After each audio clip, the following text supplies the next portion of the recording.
तो देखिए प्लास्टिड्स में एक क्या होता है, क्रोमोप्लास्ट होता है, जो कि कलर के फॉर्म में होता है ना, जिसमें क्या होता है, कलर पिगमेंट्स होते हैं। ठीक है, तो कोई भी पूछता है कि बताइए प्लास्टिड्स कितने तरह के होते हैं, तो कुछ कुछ बुक में आपको दो टाइप्स दिखेंगे, क्रोमोप्लास्ट और ल्यूकोप्लास्ट, और कुछ कुछ बुक में आपको तीन दिखेंगे, है ना, क्लोरोप्लास्ट, क्रोमोप्लास्ट और ल्यूकोप्लास्ट, है ना। तो साइंटिस्ट लोगों ने क्या किया, जो साइंटिस्ट ये सोचते हैं कि जो प्लास्टिड है उसका दो टाइप है, तो बस यही सोचते हैं कि कलरफुल को एक तरफ रख दो और जो कलरलेस है उसको एक तरफ रख दो, यानी क्रोमोप्लास्ट और जो ल्यूकोप्लास्ट है। जो क्लोरोप्लास्ट है ना, क्लोरो, वो क्रोमो के अंदर आता है, उनका ऐसा मानना है, क्योंकि वो भी तो कलरफुल ही है ना। कहने का मतलब क्या है कि क्रोमो का मतलब क्या हुआ, कलरफुल, क्रोमो, क्रोमो का मतलब हुआ कलरफुल, और कलरफुल का मतलब क्या हुआ कि उसमें रेड पिगमेंट भी है, येलो पिगमेंट भी है, ग्रीन पिगमेंट भी है ना। तो इसलिए कुछ साइंटिस्ट ने क्या किया कि क्रोमोप्लास्ट के अंदर ही, क्रोमोप्लास्ट के अंदर ही क्लोरोप्लास्ट के बारे में बोला। बात समझ में आ रहा है? लेकिन कुछ साइंटिस्ट बोले कि नहीं, जो क्लोरोप्लास्ट है ना वो थोड़ा ज्यादा एसेंशियल है, ज्यादा इंपॉर्टेंट है प्लांट के लिए, और ज्यादा मात्रा में पाया जाता है, इसलिए उसको अलग पढ़ते हैं। समझ में आया? तो मेरा ऐसा मानना है कि आप तीन अलग बताएं, ठीक है, क्लोरो, क्रोमो और ल्यूको। आई थिंक मेरे को याद आ रहा है लास्ट क्लास में मैंने तीनों अलग अलग करके एग्जांपल बताया था, है ना, क्लियर? चलिए, हाँ हाँ हाँ हाँ, तो अब हम लोग का जो एग्जाम में अगर आएगा तो हम लोग तीन टाइप के लिखेंगे। अब पेपर के साथ सेकंड से चेक करेंगे ना, तो अगर हम लोग कौन बोला?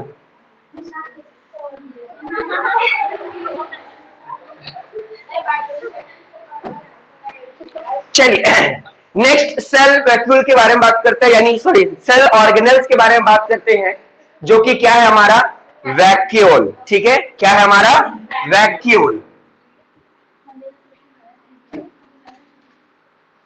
वैक्यूल, ध्यान देना, जो वैक्यूल होता है, ये वैक्यूल, ठीक है, ये हमारा बोल सकते हैं सेकंड लास्ट सेल ऑर्गेनेल्स है। हम लोग जो पढ़ने वाले हैं, एनसीईआरटी बुक देखोगे तो यही लास्ट बोलता है ना, एनसीईआरटी के हिसाब से देखा जाए तो ये लास्ट हमारा सेल ऑर्गेनेल्स है, लेकिन थोड़ा एडिशनल बुक पढ़ेंगे तो ये सेकंड लास्ट हम लोग मानेंगे। ठीक है, इसके बाद भी एक है सेंट्रियोल्स, ठीक है, वो भी पढ़ लेते हैं जल्दी से।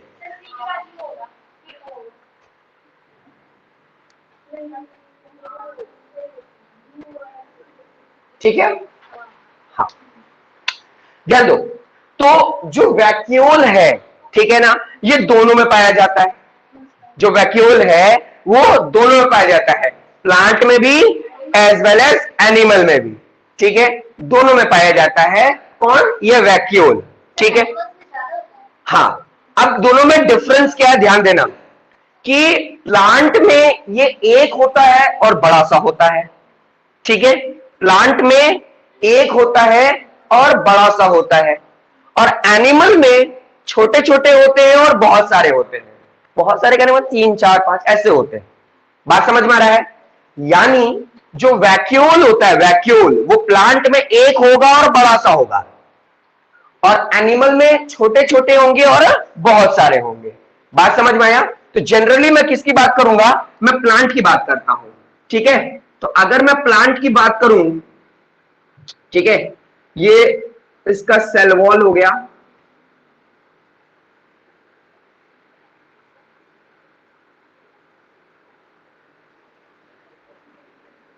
ठीक है, ये सेल वॉल हो गया, प्लांट की बात हो रही है। तो देखोगे तो ये इस तरीके का स्ट्रक्चर होता है, ऐसा, है ना, सिंपल स्ट्रक्चर होता है, इतना ज्यादा हार्ड नहीं होता है ना, यही होता है वैक्यूल, है ना। ये एक तरह समझ लो ना कि सैक है या सैप है, इसको हम लोग सेल सैप बोलते हैं, ठीक है, सेल सैप, ठीक है, या इसको हम लोग सैक बोलते हैं, सैक्स। सैक्स का मतलब क्या होता है? बोरा, है ना। बोरा का मतलब क्या होगा? कोई ऐसा चीज जिसके अंदर कुछ हम लोग भरेंगे। बात समझ में आ रहा है? तो जो बाहरी आउटरीच कवर होता है इसका, यानी जो बाहर वाला जो मेम्ब्रेन है, उसको हम लोग टोनोप्लास्ट कहते हैं, क्या बोलते हैं? टोनोप्लास्ट। बात समझ में आ रहा है? बाहर वाला जो पार्ट होता है उसको हम लोग क्या बोलते हैं? टोनोप्लास्ट। अंदर में क्या रहता है? ध्यान देना, अंदर में वाटर रहता है, बहुत ज्यादा मात्रा में वाटर, ठीक है। और क्या मिलेगा? एमिनो एसिड, ठीक है, हाँ, शुगर और कुछ अदर सब्सटेंस बात समझ में आ रहा है? यानी जो वैक्यूल होता है प्लांट में या एनिमल में, ठीक है, इसके अंदर ये पार्ट है, इसको हम लोग सेल सैप या सेल सैक बोलते हैं, ठीक है। बोरा या जैसा जगह जहां पर कोई चीज क्या होगा? स्टोर होगा, ठीक है। तो क्या चीज स्टोर होता है? इसमें वाटर स्टोर होता है, इसमें एमिनो एसिड स्टोर होता है, शुगर स्टोर होता है और कुछ अदर सब्सटेंस इसके अंदर स्टोर होते हैं।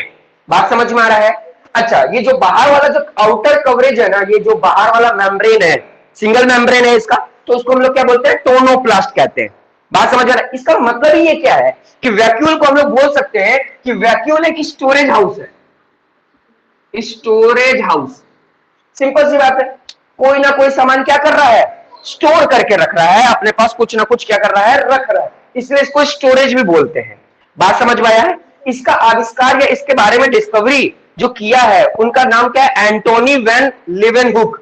याद करो, लीवेनहुक के बारे में हम लोग पढ़े अभी, है ना? हाँ, वही लीवेनहुक है। बात समझ में आ रहा है? लीवेनहुक ने ही इसके बारे में हम लोगों को बताया, इसके बारे में समझाया। तो ये जो वैक्यूल है, वैक्यूल में अलग अलग सब्सटेंस आकर क्या होता है? स्टोर होता है। सिमिलरली कोई सेल ऑर्गेनेल्स मर गए या कुछ वेस्ट मटेरियल भी है, वो भी इसी पर जाकर क्या हो जाता है? स्टोर हो जाता है। बात समझ में आ रहा है? अच्छा, एक और बात, ये जब मैच्योर हो जाता है ना, मैच्योर मतलब बड़ा हो जाता है, यानी पूरी तरीके से ये प्लांट में बड़ा हो जाता है, तो ये ना 50 से लेकर 90% तक का एरिया ले लेता है। कितना परसेंट? 50 से 90। अगर 90 देखो तो यानी पूरा का पूरा तो यही घेर लिया। इसलिए क्या करता है कि ये ना इतना ज्यादा बड़ा हो जाता है कि जो न्यूक्लियस बीच में होना चाहिए था, ये धक्का दे के उसको साइड कर देता है, क्योंकि ये बड़ा हो जाता है। अब मुद्दा ये उठता है कि सर ये बड़ा हो जाता है, सबको धक्का क्यों दे देता है? तो इसका दो रीजन है, ध्यान से समझना। दो रीजन है। ये जितना बड़ा होगा उतना ज्यादा ना प्लांट को टर्जिटी मिलेगी। टर्जिटी का मतलब क्या होता है? स्ट्रेंथ, है ना? क्या मिलेगा? स्ट्रेंथ मिलेगा, क्योंकि सबसे ज्यादा मात्रा में इसके अंदर पानी भरा हुआ है। अब पानी बाहर से रखा हुआ है तो इसका मतलब क्या है कि कोई भी अगर दबा रहा है तो ध्यान से दबेगा नहीं। इससे ध्यान देना, जो प्लांट होता है, प्लांट के स्टेम्स होते हैं या अलग अलग जो पार्ट होता है, वो बहुत ही ज्यादा क्या होता है? हार्ड होता है, रिजिड होता है। बात समझ में? तो यहां पर टर्जिट प्रेशर आता है यहां पर, क्योंकि पानी की मात्रा ज्यादा भर गई, है ना? जिसके कारण क्या हुआ कि ये पूरे वॉल को घेर करके रख लिया। बात समझ में? एक और बात है, एक इसका और बहुत अच्छा इंपॉर्टेंस है। क्या इंपॉर्टेंस है? कि यहां पर जैसे मान लो कि जो क्लोरोप्लास्ट है, क्लोरोप्लास्ट की बात हो रही है, ध्यान देना, क्लोरोप्लास्ट ही फोटोसिंथेसिस करता है। तो ये क्या करता है? क्योंकि ये बढ़ गया, ये बढ़ जाता है, सबसे ज्यादा वॉल्यूम ले लेता है अपने पास, यानी पूरे सेल का 50 से लेकर 90% का वॉल्यूम अपने पास ही रखता है। तो जो अपना मजे से इधर उधर थे, लेकिन इनके बढ़ने के कारण क्या हुआ? इनके बढ़ने के कारण सारे लोग शिफ्ट कर गए, यानी ये बेचारा एकदम बोल सकते हैं सेल वॉल के किनारे आगे धक्का देकर ये बड़ा हो गया। तो ये सब धक्का दे दे के, है ना, इसको यहां बता देता हूं, ये यहां पर आ गया और ये यहां पर। बात समझ आ रहा है? तो ये इधर आ गए, तो इससे ये घाटा में नहीं और फायदा में हो गया। अब बोलो कैसे? क्योंकि ये क्या है? क्लोरोप्लास्ट है, और क्लोरोप्लास्ट को खाना बनाने के लिए क्या चाहिए? सनलाइट चाहिए, सबसे इंपॉर्टेंट। और सनलाइट अगर मान लो कि ये यहां पर रहता तो बाहर से सनलाइट आता और उसको इंटर करना इतना दूरी तक करना पड़ता, ज्यादा टाइम लगता। लेकिन ये क्या किया? धक्का देकर उसको यहां तक पहुंचा दिया, तो अब सनलाइट उसको डायरेक्टली यहां पे मिल जा रहा है ना? जल्दी मिल जा रहा है और जल्दी वो खाना बना ले रहा है। मेरी बात समझ में आ रही है नहीं आ रही है? मतलब एक तरह से इसका ये फायदेमंद वाली बात हो गया। ठीक ही हुआ कि ये बड़ा हो गया और सबको धक्का देकर किनारे कर दिया। एनिमल, ये जो वैक्यूल है ना, एनिमल सेल में अलग काम करता है ना? अलग काम करता है। इतनी बात समझ में आई कि नहीं?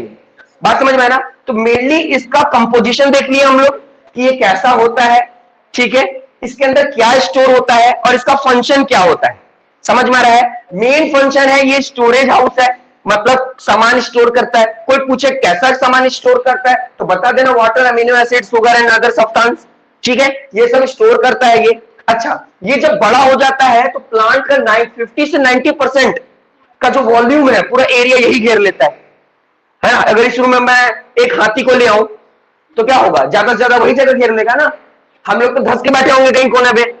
बात समझ में आ रहा है? बात समझ में आ गया ना? तो यहां पर वही चीज हो गया। तो ये जब बड़ा हो जाता है, जब मैच्योर हो जाता है, तो ये जितने भी जो बेचारे जो सेल का ब्रेन है वो भी क्या होता है, किनारे शिफ्ट कर जाता है, किनारे धक्का दे देता है उसको। बाकी समझ में आ गया ना? और ये जो होते हैं ये लोग भी बेचारे, ये भी यही पर था, जब ये बड़ा तो ये भी खसक के किनारे आ गया, लेकिन ये बोला कि हमको तो कोई घाटा नहीं, हमको तो और फायदा हो गया। बात समझ में आ रहा है कि नहीं, है ना? ये वैक्यूल की कहानी थी। अगर मैं बात करता एनिमल की, है ना, अगर एनिमल सेल की बात करता हूं, देखो एनिमल सेल, तो ये हो गया हमारा क्या, न्यूक्लियस, और ये छोटे छोटे 2-3 होते हैं, ठीक है। जनरली ये कहां किसमें पाया जाता है, जनरली ये यूनिसेलुलर ऑर्गेनिज्म में आराम से दिखता है, छोटे छोटे होते हैं। यूनिसेलुलर ऑर्गेनिज्म जैसे मान लो मैं बनाता हूं एमीबा, ये न्यूक्लियस है और ये इसका क्या हो गया, ये इसका वैक्यूल हो गया, ठीक है। तो ये जो वैक्यूल है ना, स्पेशली इस वैक्यूल को हम लोग फूड वैक्यूल बोलते हैं। क्या बोलते हैं, फूड वैक्यूल। सिंपल सी बात है, फूड वैक्यूल का मतलब क्या हुआ, वैक्यूल का मतलब क्या, स्टोरेज।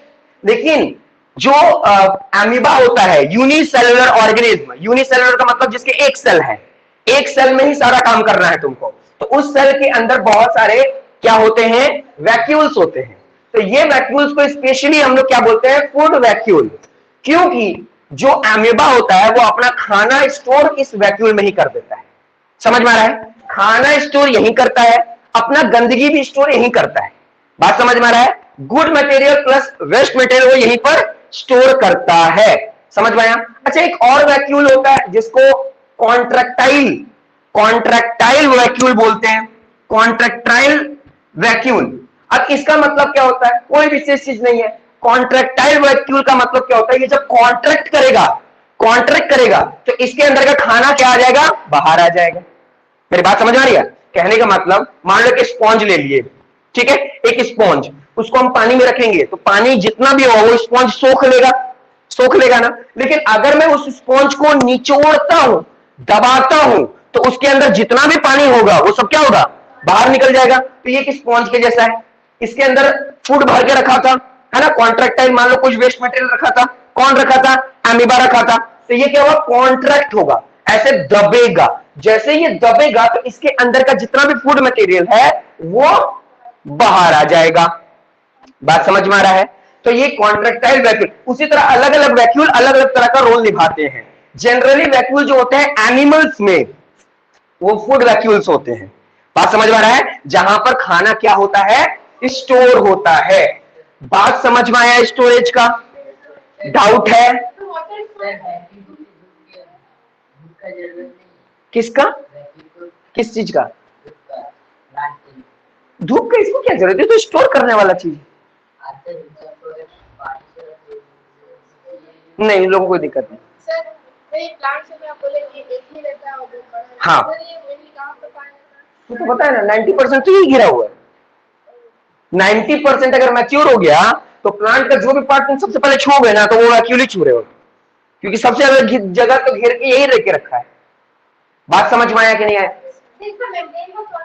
हाँ, इसके मेम्ब्रेन को हम लोग टोनोप्लास्ट कहते हैं। बात समझ में आ गया? और कोई डाउट है? सेल सेप वही हो गया, सेल सेप बोलो या ये सेल सेप का मतलब क्या हुआ, अंदर में ये झोली जैसा है, इसका पूरी तरह से बोला गया है कि सेल सेप बोलो या शैक बोलो, इसका मतलब क्या है कि कुछ ना कुछ सेल सेप या सेल सैक का मतलब, सैक का मतलब होता है बोरी, और बोरी का मतलब क्या होता है, कोई ना कोई सामान अंदर रखेंगे, तो इसके अंदर क्या रखेंगे, वाटर, एमिनो एसिड, ग्लूकोज यानी शुगर और अनदर सब्सटेंस, है ना, सॉल्ट मटेरियल्स। बात समझ में आ रहा है कि नहीं आ रहा है? क्या वैक्यूल में होता है, मेनली वो फूड होता है एनिमल्स में। बात समझ में आ रहा है? चलिए जल्दी से पढ़ लीजिए, 2 मिनट का टाइम दे देता हूं, कुछ डाउट है तो पूछ लो।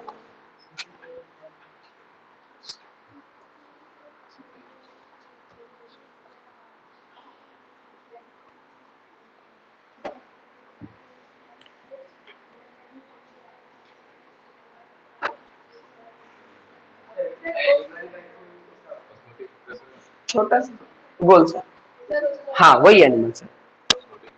ऑस्मोटिक प्रेशर यही हो गया, ये बड़ा जैसे बड़ा होता है ना तो ये सब पे प्रेशर बाहर की ओर लगाते रहता है, क्योंकि ये बड़ा हो गया। जब ये बड़ा हो गया तो ये सारे वॉल पे क्या कर रहा है, धक्का लगा रहा है, तो धक्का लगाने के कारण ये हार्ड हो गया है, टाइट हो गया है। समझ में आया? बाहर की ओर धक्का लगाता तो ये पूरा टाइट हो गया, इसलिए कोई अंदर से अगर इसको दबाने की कोशिश करे तो वो दबेगा नहीं।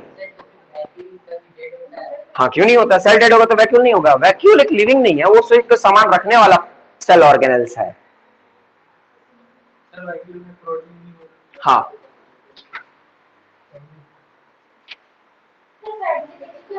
अभी बताए ना, स्ट्रेंथ।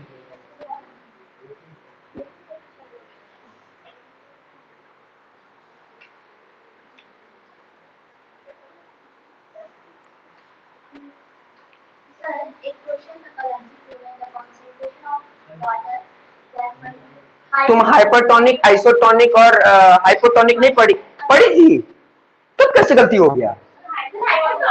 हाइपरटोनिक उसका सॉल्यूशन होगा, उसका आंसर होगा। वहां देखो क्या बोला था, वहां क्वेश्चन ये बोला था कि बाहर में वाटर कॉन्सेंट्रेशन जो है वो सेल के मुकाबले ज्यादा है, तो इसका मतलब सेल में कम है और बाहर ज्यादा है। तो सिंपल सी बात है कि जहां, क्योंकि हम लोग ऑस्मोसिस पढ़ते हैं तो क्या होता है, कम से ज्यादा की ओर जाता है, कम से ज्यादा, तो बाहर में ज्यादा था और सेल के अंदर कम था, तो कम वाला ज्यादा के तरफ जाएगा, तो कम कहां था, सेल में, तो सेल से बाहर निकलेगा पानी, तो और क्या हो जाएगा, श्रिंक हो जाएगा। और सोचो कि सेल श्रिंक किस में होता है, हाइपरटोनिक। वो इंग्लिश तुम लोग कंफ्यूज हो गए, वो इंग्लिश से ही कंफ्यूज हो गए और कोई कारण नहीं होगा, कॉन्सेप्ट तो पता ही होगा तुम लोगों को, इंग्लिश के कारण कंफ्यूज हो गए। हाईएस्ट मार्क्स 12 गया, फिर भी 3 मार्क्स कटा है, लेकिन कोई बात नहीं, और कोशिश करना है तुम लोगों को। जल्दी से पढ़ लीजिए, मैं आगे पढ़ाऊं। ग्रुप में नहीं देखा, हम तो देखे 4-4 बार, तुम देखा है?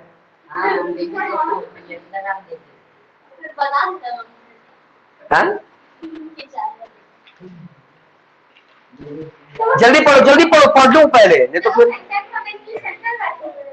क्या। हाँ हाँ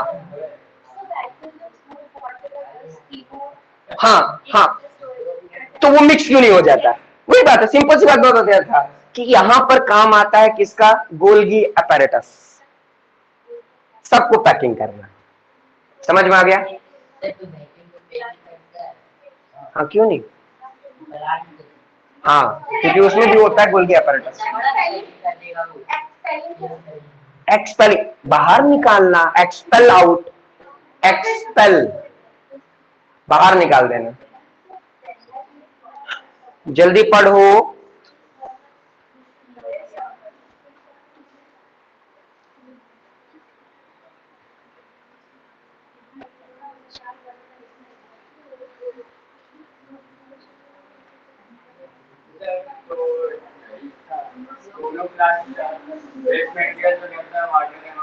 ये टोनोप्लास्ट समझ लो कि ये बाहर वाला जो कवरेज है ना, उसी को हम लोग टोनोप्लास्ट कहते हैं, बस। हाँ नहीं, लेकिन ये वेस्ट मटेरियल नहीं है, प्लांट के लिए गुड मटेरियल है, बस वो स्टोर करके रखा उसने। समझ में आया? एनिमल्स में जो वेस्ट मटेरियल होता है ना, वो वहां पर स्टोर कर लेते हैं, फूड मटेरियल भी करते हैं, वेस्ट मटेरियल भी करते हैं।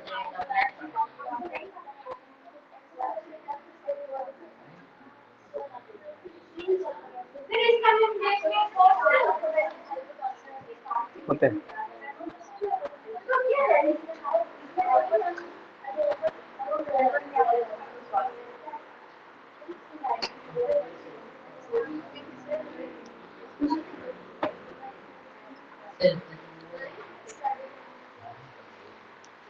नहीं वो तो फिर डाल देंगे।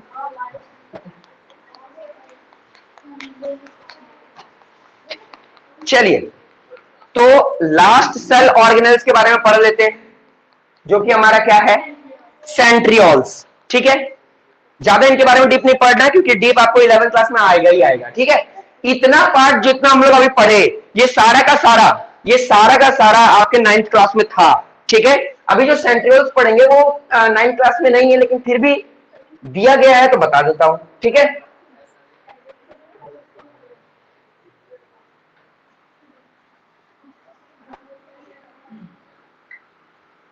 तो देखिए नेक्स्ट हम लोग जो पढ़ रहे हैं वो है सेंट्रियोल्स।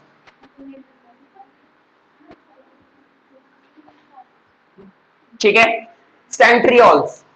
तो ध्यान देना, सेंट्रियोल्स जो होता है, जिस तरीके से हम लोगों ने देखा, क्या देखा कि सेल वॉल सिर्फ और सिर्फ प्लांट में पाया जाता है। जिस तरीके से हम लोग ने देखा कि प्लास्टिड सिर्फ और सिर्फ प्लांट में पाया जाता है, सिमिलरली सेंट्रियोल्स जो है ना वो सिर्फ और सिर्फ एनिमल में ही पाया जाता है। सेंट्रियोल्स कभी भी याद रखना प्लांट में नहीं पाया जाता। ये जो सेल ऑर्गेनेल्स है सिर्फ एनिमल सेल में पाया जाता है। बात क्लियर? बात समझ में आ रहा है कि नहीं आ रहा है? ठीक है, अब इसका स्ट्रक्चर समझते हैं सबसे पहले कि ये जो सेंट्रियोल्स है इनका स्ट्रक्चर कैसे है। तो मान लो कि ये हमारा एनिमल सेल है। एनिमल सेल का ये हमारा क्या हो गया, न्यूक्लियस हो गया। न्यूक्लियस के जस्ट बगल में, न्यूक्लियस के जस्ट बगल में bundles of cylindrical shape structures होते हैं। Bundles of cylindrical shape structures. अब पहले सिलेंडर देखो क्या होता है। सिलेंडर सबको पता है ना, ऐसा होता है ना, लेकिन ये बंडल्स में होते हैं। ध्यान देना, तीन तीन का पेयर में होता है। ध्यान देना, ये तीन तीन के पेयर में इस तरीके से सिलेंडर के शेप का होता है, तीन। ऐसे ही करते करते कितने होते हैं, 9 होते हैं। ये एक बंडल हो गया, है ना, तीन का पेयर बना करके, तीन का पेयर बना के ऐसे 9 होंगे। तो इसका मतलब किनारे में ये जो मैं एक डॉट दिखा रहा हूं ना, ये एक डॉट नहीं, देखो दिखोगे ना तो ध्यान से देखना, पूरा एक बंडल ऐसा दिखेगा। 3 3 3 हो गया तो बहुत छोटा हो गया।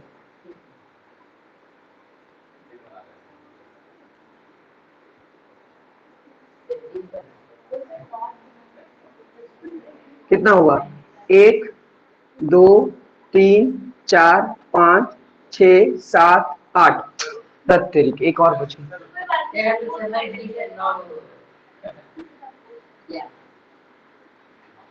देखो इस तरीके से होते हैं, मतलब गोल होते हैं, बना नहीं है तो लोग समझ लेना। हाँ हाँ, ये एक डॉट देखो, ये जो 3 है ना, 1 2 3, ये लोग इस तरीके से हैं, है ना। आप लोग अपने बुक में फिगर देखोगे ना, बहुत अच्छे से समझ में आ जाएगा, है ना, कि सेंट्रियोल्स कैसा होता है। तुम लोग ऐसे समझ लो कि मान लो लकड़ी है, लकड़ी, लड़की नहीं, लकड़ी, ठीक है। ऐसे ही लकड़ी अगर है मेरे पास, ठीक है, ये देखो 3 का बंडल, ये ऐसे 3 का बंडल ऐसे बना दिए, और ऐसे ही करते करते 9 घुमा दिए पूरा। बात समझ में आ रहा है? तो 9 का बंडल बीच में क्या होगा, गैपिंग होगा, है ना। तो कुल मिलाकर अगर मैं बात करूं तो कितने हो जाएंगे, 27, क्योंकि 3 का बंडल और 9, तो कितना हो जाएंगे, 27 होते हैं। बात समझ में आ रहा है? एक सेंट्रियोल्स जो होंगे वहां पर 27 सेंट्रियोल्स के बंडल्स होते हैं। बात समझ में आ रहा है कि नहीं आ रहा है? इस तरीके से होते हैं। तो ये कहां पर होते हैं, न्यूक्लियस के जस्ट बगल में होते हैं, है ना, न्यूक्लियस के जस्ट बगल में होते हैं। क्यों होते हैं, सबसे इंपॉर्टेंट काम तो यही है। स्ट्रक्चर तो देखिए, इसका स्ट्रक्चर कैसे होता है, सिलिंड्रिकल के शेप का होता है और 3 का पेयर चिपके चिपके होते हैं, है ना। और ये ना कुछ बोल सकते हैं 9 इस तरीके से वो बंडल बना लेते हैं गोल सा। बात समझ में आ रहा है ना, गोल सा अपना स्ट्रक्चर बना लेते हैं, बीच में हॉलो होता है, हॉलो, ठीक है। सबसे पहला काम ध्यान देना, जो सबसे इंपॉर्टेंट काम होता है इनका काम होता है, जब सेल डिवाइड होना है तो सेल डिवीजन में इसी का सबसे ज्यादा रोल होता है। इससे सबसे ज्यादा नहीं बोल सकते, इसका भी रोल होता है। तो ध्यान देना, मैं तुम लोग को बताया था कि सेल के अंदर न्यूक्लियस होते हैं और न्यूक्लियस के अंदर ऐसा क्रोमाटिन होता है, क्रोमाटिन। लेकिन अब सेल डिवाइड होने वाला है तो ये क्रोमाटिन किस में कन्वर्ट होगा, क्रोमोसोम। तो ये क्रोमोसोम जब जैसे बनने लगेगा ना, तो ये आके क्रोमोसोम्स के किनारे किनारे आके चिपक जाएगा, तो इसलिए ये बाहर में होता है, देखते रहता है कि कब सेल डिवाइड हो रहा है। यानी सेल डिवीजन अगर होना है, यानी क्रोमाटिन को क्रोमोसोम्स में कन्वर्ट होना है, तो ये सेंट्रियोल्स बहुत इंपॉर्टेंट रोल निभाते हैं। ये आकर चिपकने लग जाते हैं किसके पास, उस क्रोमोसोम्स के पास, ताकि क्रोमोसोम्स अच्छे से क्या हो सके, डेवलप हो सके। क्रोमोसोम्स अच्छे से क्या हो सके, डेवलप हो सके। अगर क्रोमोसोम्स अच्छे से डेवलप होगा तो उसके अंदर का जो डीएनए है, उसके अंदर रखा हुआ जो जीन है, वो अच्छे से कोडिंग कर पाएगा। यानी उस सेल का जितना भी फीचर्स है वो किसमें स्टोर हो पाएगा, क्रोमोसोम्स में स्टोर हो पाएगा, स्पेशली बोले तो डीएनए में स्टोर हो पाएगा, स्पेशली बोले तो जीन में स्टोर हो पाएगा। इसका मतलब कि अगर इस सेल का कोई फीचर्स, कोई भी फीचर्स, मान लो गुस्सा होने का फीचर्स, अगर इस पे स्टोर नहीं हो पा रहा है, किस पे स्टोर नहीं हो पा रहा है, मान लो क्रोमोसोम्स में नहीं आ पा रहा है, कोडिंग नहीं हो पा रही है, तो उसका एक कारण सेंट्रियोल्स भी है, क्योंकि सेंट्रियोल्स ठीक से उसको डेवलप होने में मौका नहीं दे रहा है। बात समझ ना, ठीक से जुड़ा नहीं, कौन नहीं जुड़ा, सेंट्रियोल्स। बात समझ में आ रहा है? तो जो सेंट्रियोल्स होता है, इसका सबसे इंपॉर्टेंट काम यही होता है, जब सेल डिवाइड होने लगता है तो उस समय, यही सेल डिवीजन के समय ये काम आता है, नहीं तो ऐसे खाली बैठा रहता है। सेंट्रियोल्स प्रोटीन से बना होता है। बात समझ में आ रहा है? तो ये प्रोटीन से बना होता है, सिलिंड्रिकल के शेप का होता है, 3-3 का पेयर होता है, कुल मिलाकर एक जो बंडल होता है वो 9 का होता है। मेरी बात समझ में आ रही है कि नहीं आ रही है? पहला तो ये बात हो गया। दूसरा, इसका और भी सबसे इंपॉर्टेंट है, हायर ऑर्गेनिज्म में तो हम लोग को समझ में आ गया कि ये सेल डिवीजन में काम आता है। लोअर ऑर्गेनिज्म में ध्यान देना क्या बनाता है, ये बहुत इंपॉर्टेंट चीज बनाता है, सीलिया। एक बनाता है सीलिया और एक बनाता है फ्लैगिला। अब बोलोगे सर ये है क्या, मैं दोनों बात बताता हूं, हायर क्लास में पढ़ना है हम लोगों को। सीलिया और फ्लैगिला, इसको बनाने में ये मदद करता है। जैसे मान लो कोई ऑर्गेनिज्म है पैरामीशियम, है ना, तो पैरामीशियम के किनारे किनारे ऐसे ये सीलिया होता है, ऐसा सीलिया होता है। बोलोगे सर इसका फिर क्या काम, ये हेयर लाइक स्ट्रक्चर है, हाँ यूनिसेलुलर है ये, ठीक है। तो ये किनारे किनारे जो है ना, इसी को हम लोग सीलिया कहते हैं, इसको क्या बोलते हैं, सीलिया। अब ध्यान देना, इसका काम क्या है, इस हेयर का काम है कि कोई भी फूड मटेरियल यहां आएगा ना, ये फूड मटेरियल यहां आएगा, तो ये जो सीलिया होता है ना, वो बहुत ही, समझ लो ना, घास जैसा होता है, एक तरह से समझ लो, बहुत ही लचीला, उसको हिलाया जा सकता है। ये हम लोग का बाल के जैसा समझ लो, बाल के जैसा होता है, एकदम लंबा लंबा, और उसको अगर हिलाएंगे तो आराम से हिल जाएगा। तो जैसे ही फूड मटेरियल यहां आता है, क्योंकि इसका माउथ यहां पर है, इसका माउथ यहां पर है, फूड यहां पर है, तो वो कैसे आएगा, तो जो सीलिया है ना, वो अपने आप को हिलता है, वो हिलेगा तो ये खाना भी यहां पहुंच जाएगा, फिर ये खाना यहां पहुंच जाएगा। ये लोग धक्का देते रहते हैं, खाना यहां पहुंचा, खाना यहां पहुंचा, ऐसे करते करते धक्का देते रहेंगे, देते रहेंगे, देते रहेंगे, अल्टीमेटली वो खाना माउथ के अंदर चला जाएगा। ये यूनिसेलुलर ऑर्गेनिज्म को एक्वेटिक है, पानी में, समझ में आ रहा है, वहां दिखेगा ये, हम लोग तो नेकेड आई से नहीं देख सकते। बात समझ में आ रहा है कि नहीं आ रहा है, समझ में आ रहा है ना। तो ये सीलिया का ये काम होता है, समझ में आया। एक और होता है जिसमें होता है पूंछ, उसको चलने में मदद करता है। याद करो, एक हम अमीबा बताए थे, अमीबा का ये जो बाहर वाला पार्ट होता है, बाहर वाला पार्ट है ना, तो ये इसको हम लोग बोलते हैं स्यूडोपोडिया। स्यूडोपोडिया मतलब फॉल्स फीट, असली में ये पैर नहीं है, लेकिन पैर वाला काम कर रहा है। क्या करता है, ए प्लेस से बी प्लेस तक मूव करने में मदद करता है, ये होता है स्यूडोपोडिया, है ना। तो ये अपना पैर की मदद क्यों चाहिए इसको, पैर इसलिए चाहिए ताकि ए प्लेस से बी प्लेस तक जा सके, खाना को खोज सके और खाना को खा सके। उसी तरह इसमें अगर पैर का बात किया जाए तो पैर नहीं बोलेंगे उसको सीलिया बोलेंगे। सीलिया क्या करता है, खाना को ट्रैक कर लेता है और उसको अपने दूसरे सीलिया के पास भेजते रहता है। कब तक भेजते रहता है, जब तक वो खाना उसके माउथ तक न चल जाए और उसको छोड़े ना, क्योंकि खाना फिर छूट गया तो फिर उसको लेना पड़ेगा। एक और यूनिसेलुलर ऑर्गेनिज्म होता है जिसको हम लोग क्या बोलते हैं, युगलीना, उसका नाम है युगलीना। ड्राइंग मेरा अच्छा नहीं है, देख लेना, इस तरीके से होता है युगलीना, ठीक है। युगलीना का ये वाला जो पार्ट है ना, ये वाला, इसी को बोलते हैं फ्लैगिला। क्या बोलते हैं, फ्लैगिला। ये क्या करता है, ये असली में जैसे पतंग का पूंछ देखे हो ना, तो याद रखना, पतंग का पूंछ जिस तरीके से पतंग को और ऊंचा ले जाने में मदद करता है, उसी तरीके से जो युगलीना है, युगलीना का जो फ्लैगिला है, ये फ्लैगिला इसको ए प्लेस से बी प्लेस तक मूव करने में मदद करता है। अब ये मत बोलना है एक बेचारा कैसे मूव कर देता है, धक्का देता है। यही सांप को देखियो, सांप क्या करता है, अपने स्ट्रीमलाइन बॉडी से ही ना अपने आप को मूव करवाता है ना। तो उसी तरह इसका भी देख लो, ये इसी के मदद से, इसी को ये धक्का दे दे के युगलीना जो है वो ए प्लेस से बी प्लेस तक मूव करता है। तो ये युगलीना, ये सीलिया, है ना, यह डेवलपमेंट कौन किया, सेंट्रियोल्स। कौन किया, सेंट्रियोल्स। समझ में आया, नहीं होता है उसमें फॉल्स फिट, जिसको स्यूडोपोडिया कहते हैं। हाँ, सब में एक चीज नहीं होगा, सब में सब कुछ नहीं होगा, समझे? जितने भी लोअर जो ऑर्गेनिज्म होते हैं ना उनमें ये पाए जाते हैं। बात समझ में आया? लोअर जिसके यूनिसेल्युलर्स हैं, ठीक है, जो छोटे ऑर्गेनिज्म हैं, ठीक है, मल्टी भी हो सकते हैं लेकिन जनरली यूनिसेलुलर में पाए जाते हैं। बोलो सेंट्रियोल समझ में आया कि नहीं आया? ठीक है, सेंट्रियोल समझ में आ गया। मेनली तुमको क्या समझ आया था, इसका कंपोनेंट बना कैसे? सबसे पहली बात तो बना इस तरीके से, इसका डायग्राम कभी नहीं आता एग्जाम में, लेकिन अगर आप भी गया ना तो तुम लोग कभी छोड़ नहीं सकते। क्यों? क्योंकि बस समझ लो कि 27 डंडा बना देना होगा गोल कर करके, है ना, सिलेंडर के शेप का। बात समझ में आ रहा है ना? बंडल तुम लोग समझ रहे हो कि नहीं समझ रहे हो?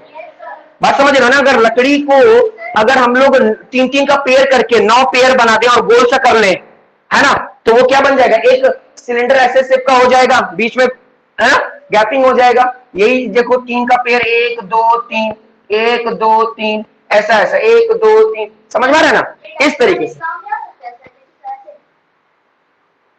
नहीं वैसा नहीं होता, बात समझ में आया? इस तरीके से आएगा, है ना। और ये करता क्या है, इसका फंक्शन क्या है? मेनली फंक्शन इसका क्या है, सेल डिवीजन का। सबसे पहली बात कि सेल को डिवाइड करवाने में मदद ये करता है, और दूसरी बात फ्लैजिला और सीलिया का फॉर्मेशन करने में मदद करता है। बात समझ में आ गया? बात समझ में आ गया? अगर ये समझ में आ गया, देखिए बुक,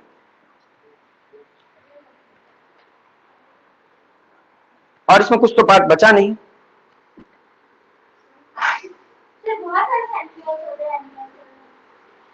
हाँ छोटे 2-3 ही होते हैं, लेकिन किनारे किनारे पे होते हैं।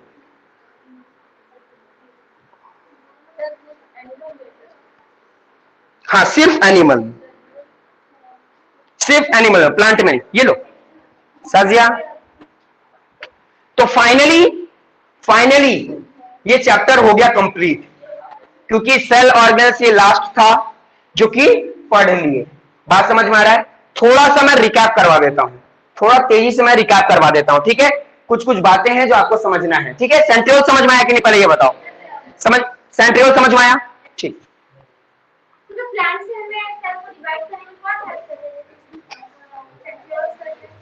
उसमें हार्मोन्स का मदद मिलते हैं।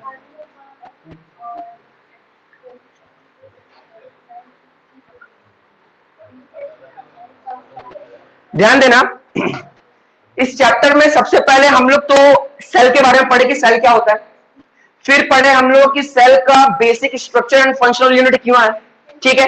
फिर हम लोग क्या पढ़े, सेल थ्योरी पढ़े।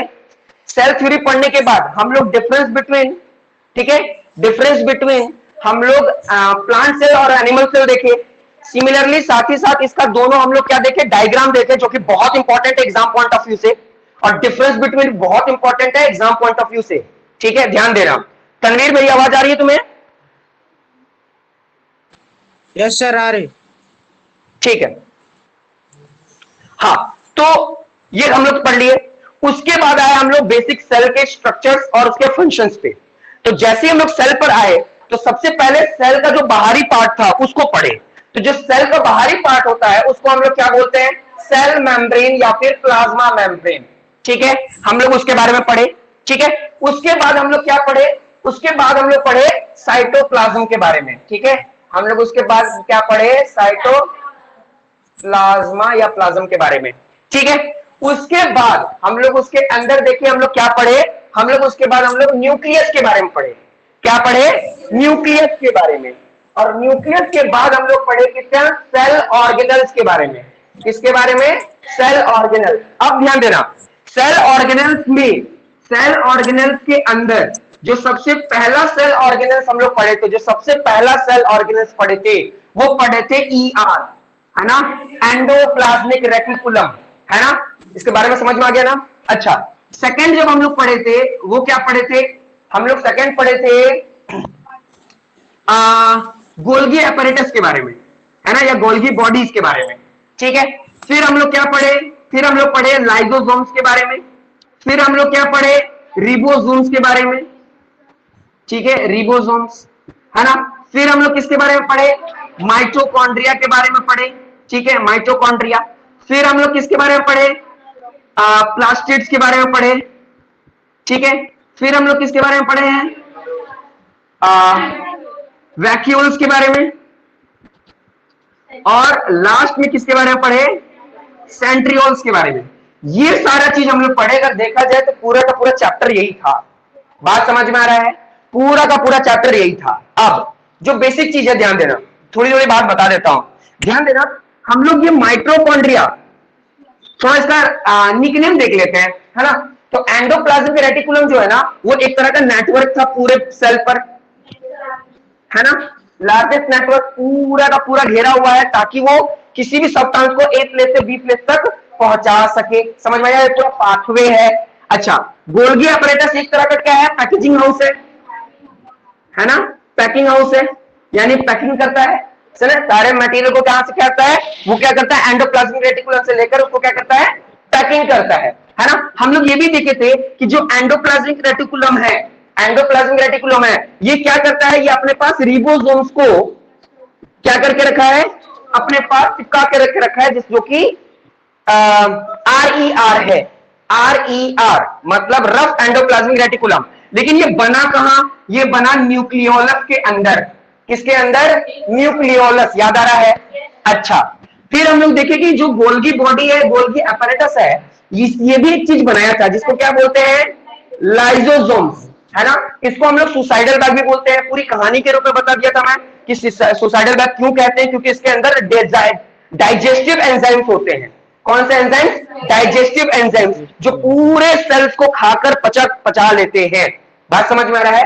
जो पूरे सेल को समाप्त करने, पूरी तरीके से क्लीन करने का काम करता है। ठीक है, तो ये बात हम लोग पढ़ लिए। तो लाइसोसोम्स को हम लोग क्या बोलते हैं? Suicidal bag. बात समझ में आ रहा है? अच्छा, रिबोसोम्स को हम लोग क्या बोलते थे? ये प्रोटीन फैक्ट्री। ठीक है, प्रोटीन फैक्ट्री। बात समझ में आ रहा है ना कि रिबोसोम जो है वो क्या बनाता है? प्रोटीन फैक्ट्री होता है। ठीक है। अच्छा, जो माइटोकॉन्ड्रिया होता है वो क्या होता है? पावर हाउस होता है। Power house. ठीक है। अच्छा, ये ध्यान देना, इसके अंदर ना एक और चीज होता है जिसको हम लोग एटीपी बोलते हैं, है ना। एड्रीनोसाइन ट्राइफॉस्फेट, जो कि एनर्जी करेंसी है ना। एनर्जी करेंसी, ये ध्यान देना, इससे रिलेटेड क्वेश्चन था। ठीक है, चलिए उसके बाद देखते हैं प्लास्टिड। प्लास्टिड सिर्फ प्लांट पर पाया जाता है, और यही है जो किचन बोल सकते हैं इसको। ठीक है, किचन है ये, जहां पर खाना बनता है प्लांट का। स्पेशली इसके अंदर एक पार्ट आता है जिसको हम लोग क्या बोलते हैं? क्लोरोप्लास्ट। और उसके अंदर क्या होता है? क्लोरोफिल। और वही क्लोरोफिल क्या बनाता है? खाना बनाता है। और पूरा मैं स्ट्रक्चर्स के साथ बता दिया था आप लोगों को किस तरीके से वो बनाता है। बात समझ में आ रहा है? अच्छा, वैक्यूल क्या है? एक स्टोरेज है ना। और ये क्या है? सेल डिवीजन में मदद करता है, यानी मल्टीप्लीकेशन में काम आता है। बात समझ में आ रहा है? ये था इसका निकनेम। निकनेम एग्जाम में ज्यादातर आता है, इसलिए ध्यान देना। समझ में आ गया? अच्छा, एक और बात, एक 5th वाला और एक 6th वाला, ध्यान देना। ये दोनों एक ऐसे सेल ऑर्गेनेल्स हैं, सेल ऑर्गेनेल्स हैं जो कि अपना खुद का डीएनए और रिबोसोम्स रखते हैं। ये भी डीएनए और रिबोसोम्स, ये दोनों रखते हैं। तो एग्जाम में क्या पूछेगा? अच्छा, ये क्यों है? क्योंकि ये दोनों के दोनों डबल मेम्ब्रेन है। ध्यान देना, दोनों के दोनों क्या है? डबल मेम्ब्रेन है। ध्यान देना, एक मेरी बात को ध्यान समझना। अगर पूछेगा कोई कि सेल के अंदर कितने पार्ट पर डबल मेम्ब्रेन ऑर्गेनिज्म होते हैं, तो ध्यान देना, डबल ऑर्गेनिज्म 3 पे होते हैं। एक तो न्यूक्लियस भी तो डबल मेम्ब्रेन है ना। न्यूक्लियस भी क्या होता है? Double membrane. और तुम्हारा माइटोकॉन्ड्रिया भी होता है और प्लास्टिड भी होता है। लेकिन अगर क्वेश्चन पूछेगा ना, ध्यान देना, क्वेश्चन पूछेगा ऐसे कितने सेल ऑर्गेनल्स हैं? सेल ऑर्गेनल्स तो यही है, इसको तो सेल ऑर्गेनल्स में गिनती नहीं लेते। ये सेल ऑर्गेनल्स थोड़ी ना है, सेल ऑर्गेनल्स यहां पर है। तो पूछेगा कि कितने सेल ऑर्गेनल्स हैं जिनका खुद का डीएनए और खुद का रिबोसोम्स होता है, तो आंसर होगा 2। क्या होगा? 2। माइटोकॉन्ड्रिया और प्लास्टिड, इनका खुद का डीएनए और रिबोसोम्स होता है। ये दूसरे पे, मतलब इस रिबोसोम्स पे या फिर ईआर पे डिपेंडेंट नहीं रहते हैं कि तुम बनाओगे फिर पैक होगा फिर मेरे पास आएगा। ये लोग खुद का अपने पास रखे, जब मन किया तब उसको यूज कर लिए। हाँ, समझ में? हाँ, अब देखो यहां पर ये बात समझ में आ गया। अच्छा, एक और बात, क्या बात है कि जो सेंट्रियोल्स है वो सिर्फ एनिमल में पाया जाता है ना। लेकिन प्लास्टिड देखा जाए तो सिर्फ और सिर्फ किसमें पाया जाता है? प्लांट में पाया जाता है। और एक है यहां पर मैंने लिखना भूल गया हूं मैं, क्या, सेल वॉल। ठीक है, ये भी सिर्फ कहां पाया जाएगा, प्लांट में पाया जाएगा। तो इसका मतलब देखा जाए तो सेल वॉल और प्लास्टिड यही दो ऐसा चीज है सिर्फ प्लांट में पाया जाता है, समझ में आ रहा है।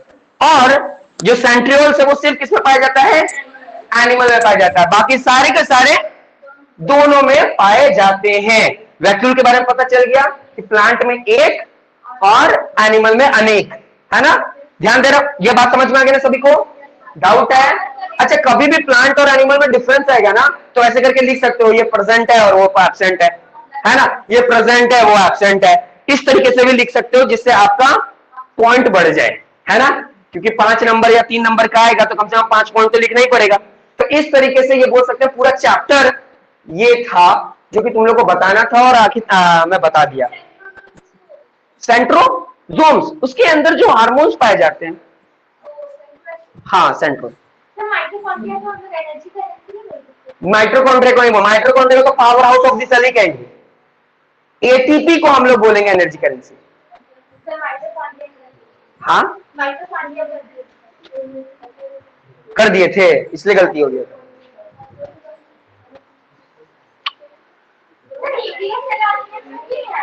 क्या सेल ऑर्गेनाइज थोड़ी ना, वो तो अपना ब्रेन है वो। अच्छा, इसका शॉर्ट नाम तो भूल ही गए ना, इसको ब्रेन बोलते हैं, ब्रेन ऑफ द सेल, है ना। ब्रेन ऑफ द सेल कौन है, हमारा न्यूक्लियस है, समझ में आ रहा है। हाँ, तो ये पूरा हमारा चैप्टर था सेल से रिलेटेड। अगर आपको किसी भी तरह का दिक्कत होगा तो ये सारे के सारे पार्ट को मैंने वीडियोस में आपको क्लियरली बताने की कोशिश किया है, आप इसको पढ़ें, समझने की कोशिश करें, और किसी भी तरह का डाउट होगा तो नेक्स्ट क्लास में पूछ लें। बात समझ में आ रहा है, समझ में आया चैप्टर? किसी को डाउट है? तुमको कोई डाउट है? तुम लोगों को डाउट है? तुम लोगों को, तुम तीनों को? लार्जेस्ट जो बात करेगा ये सबसे ज्यादा नेटवर्क फैला कर रखा है, छोटा। कोई डाउट है? नहीं। तुम लोगों को कोई डाउट है? क्रोमोसोम्स, क्रोमोसोम्स देखो न्यूक्लियस के अंदर होता है, थ्रेड लाइक स्ट्रक्चर होता है। ये क्रोमोसोम्स जो होता है ना वही डिसाइड करता है कि सेल का फीचर्स कैसा होगा, और अगर हम लोग डेवलप करेंगे तो यही डेवलप करवाता है कौन, क्रोमोसोम। क्रोमोसोम जो डेवलप होता है तब एक सेल से 2 सेल बनते हैं, हाँ प्रोटीन से, और इसमें डीएनए होते हैं, समझ में आया। रिबोन्यूक्लिक एसिड की जरूरत पड़ती है, तुम्हें समझ में आया? तुम लोगों को समझ में आया? कोई डाउट है तुम्हें जी? ठीक है, तनवीर तुम्हें समझ में आया? Yes sir. ठीक है, तो फिर समझो कि बायो का क्लास कंप्लीट हो गया, चैप्टर 1 हम लोग पढ़ लिए। फाइनली हम लोगों ने साइंस का एक एक चैप्टर कंप्लीट कर लिया, ठीक है।